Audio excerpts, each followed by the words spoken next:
Assalamualaikum warahmatullahi wabarakatuh. Dalam pertemuan kali ini kita akan membahas bab 3, yaitu peran Indonesia dalam kerjasama regional. Seperti biasa, sebelum memulai pembelajaran jangan lupa untuk subscribe, like, and comment, serta share video ini ya. Dan terima kasih banyak buat kamu yang sudah subscribe. Bagi kamu yang belum, mohon subscribe ya. Oke? Adapun peta konsep dalam bab 3 kali ini ada 3 submateri. Yang pertama, peran Indonesia dalam kerjasama bilateral. Kedua, peran Indonesia dalam kerjasama regional. Dan yang ketiga, peran Indonesia dalam kerjasama multilateral. Dan yang akan kita bahas yaitu peran Indonesia dalam kerjasama regional. B. Peran Indonesia dalam kerjasama regional. Indonesia merupakan bagian dari wilayah yang disebut kawasan Asia Tenggara. Di kawasan ini, Indonesia merupakan negara terbesar dengan wilayah daratan dan lautan yang luas. Dengan demikian, Indonesia tentu memiliki peranan yang penting dalam memajukan kawasan ini. Meskipun demikian, peranan tersebut tidak akan terwujud dengan baik jika Indonesia tidak melakukan kerjasama dengan negara-negara tetangga yang berada di dalam satu kawasan yang sama, yaitu Asia Tenggara ini. Dengan posisinya tersebut, maka Indonesia tidak cukup jika hanya melakukan perjanjian yang bersifat bilateral saja dengan masing-masing negara sahabat. Lebih dari itu, Indonesia juga perlu membangun kerjasama dengan seluruh negara di kawasan ini sekaligus, guna memperkuat keamanan serta mendorong perekonomian bersama, termasuk keamanan dan perekonomian Indonesia itu sendiri. 1. Pengertian kerjasama regional.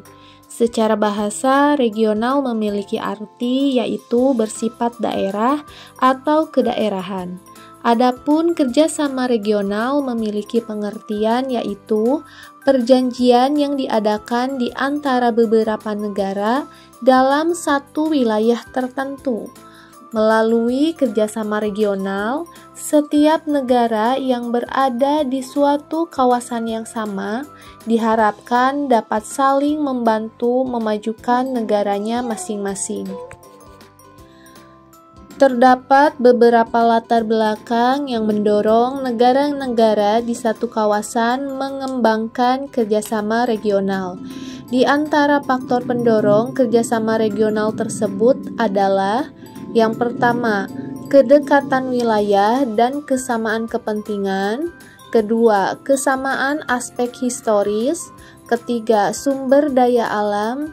Dan yang keempat, pemasaran produk perdagangan. 2. Bentuk kerjasama regional Indonesia. Indonesia pun membangun kerjasama regional bersama negara-negara tetangga, baik sebagai sesama negara Asia Tenggara maupun sesama negara Asia Pasifik. Yang pertama, kerjasama regional Asia Tenggara.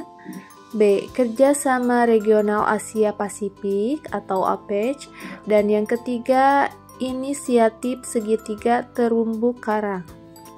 A. Kerjasama regional Asia Tenggara atau ASEAN.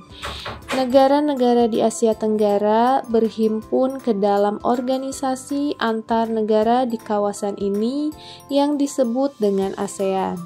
Indonesia merupakan salah satu penggagas pembentukan organisasi ASEAN yang berdiri pada tanggal 8 Agustus 1967 di Bangkok, Thailand. Selain dikarenakan letak geografis yang berdekatan, organisasi ini juga terbentuk karena adanya kesamaan nasib sebagai bangsa yang pernah dijajah kecuali Thailand. Tujuan resmi pembentukan ASEAN adalah untuk mempromosikan pertumbuhan ekonomi, kemajuan sosial, dan pengembangan budaya. 10 negara bergabung menjadi anggotanya, yakni Indonesia, Thailand, Malaysia, Brunei Darussalam, Vietnam, Laos, Filipina, Myanmar, Singapura, dan Kamboja. Adapun keanggotaan Timur Leste, negara yang juga berada di wilayah Asia Tenggara, masih menjadi pembahasan. Bagi Indonesia, visi Komunitas ASEAN 2025 yang terdiri atas 3 pilar kerjasama ASEAN dapat dimanfaatkan untuk kepentingan nasional sekaligus kepentingan regional. Di antaranya yaitu yang pertama, Komunitas Keamanan Politik ASEAN, kedua, Komunitas Ekonomi ASEAN, dan yang ketiga, Komunitas Sosial Budaya ASEAN. 1. Komunitas Keamanan Politik ASEAN. Dengan bentang wilayah sepanjang 3.977 mil dan luas lautan 327 juta kilometer persegi, serta perbatasan wilayah dengan berbagai negara sekaligus. Indonesia memiliki posisi yang strategis di Asia Tenggara. Posisi strategis tersebut perlu dimanfaatkan secara optimal untuk mewujudkan keamanan baik untuk kepentingan Indonesia sendiri maupun untuk kepentingan kawasan ASEAN. Visi Komunitas ASEAN 2025 yang berpusat pada masyarakat, menjunjung perdamaian, keamanan, dan kestabilan adalah sejalan dengan tujuan negara Indonesia yang tertera pada teks pembukaan Undang-Undang Dasar Negara Republik Indonesia tahun 1945. 2. Komunitas Ekonomi ASEAN.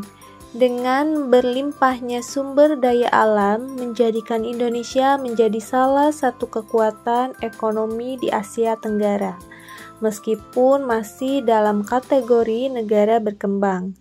Tren perekonomian Indonesia tetap stabil walaupun pandemi COVID-19 melanda.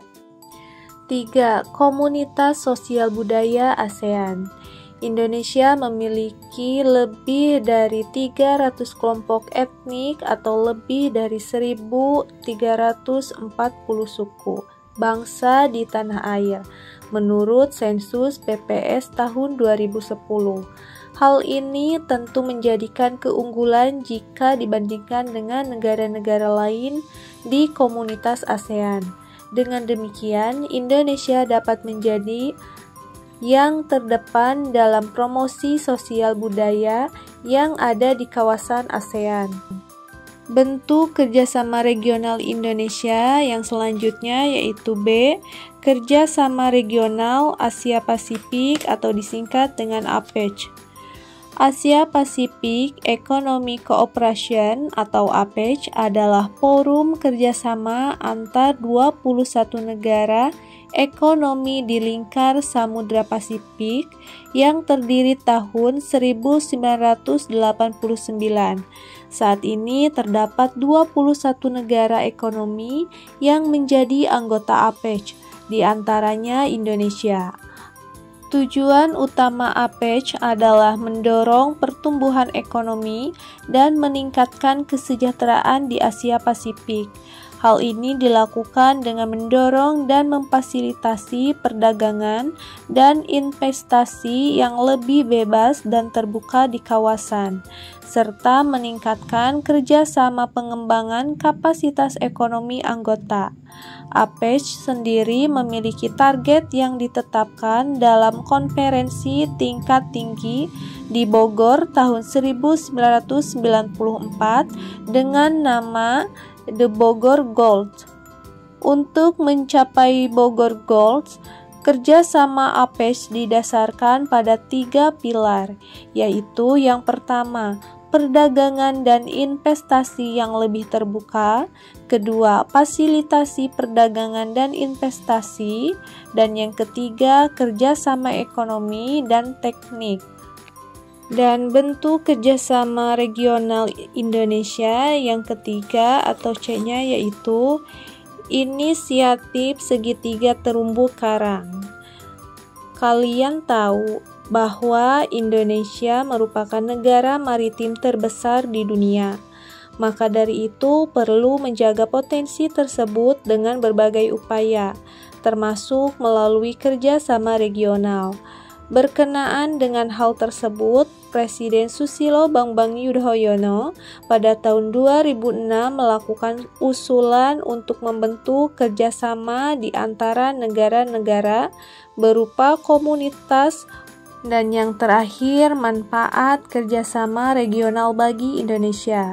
Terdapat sejumlah manfaat dalam kerjasama regional yang dapat diperoleh Indonesia, yaitu yang pertama, meningkatkan kerjasama di antara negara regional.